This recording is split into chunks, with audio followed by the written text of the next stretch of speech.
So today is March the 2nd, 2024, and it's been exactly 5 years since I lost my good friend Natalie. So this is 177 Carlson Street.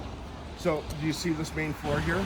She was found in a chair, slumped over. The upstairs tenant heard the dogs barking and the cat was scratching at the door. And she looked through the window and she found my friend Natalie. Through the window? Through the window. She died alone from opioid poisoning with no one around to help her. I keep wondering why she didn't share her struggle with me. And I guess the stigma and shame was too much. And that's exactly why we're here today.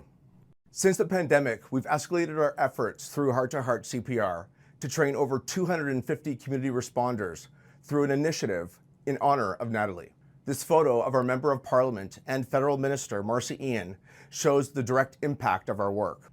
It's the reason why I was compelled to bring her to the exact spot where we lost Natalie, in the heart of downtown Toronto and just steps away from our Heart2Heart training headquarters. In Natalie's memory, let's break down the barriers to stigma and shame. Too many opioid tragedies happen with someone using alone at home.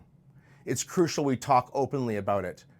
Remind your loved ones who may be struggling that they're not alone.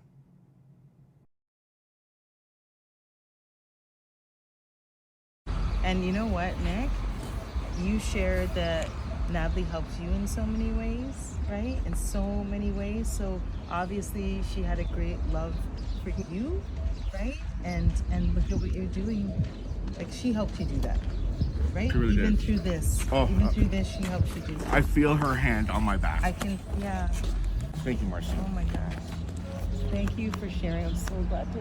Oh my God.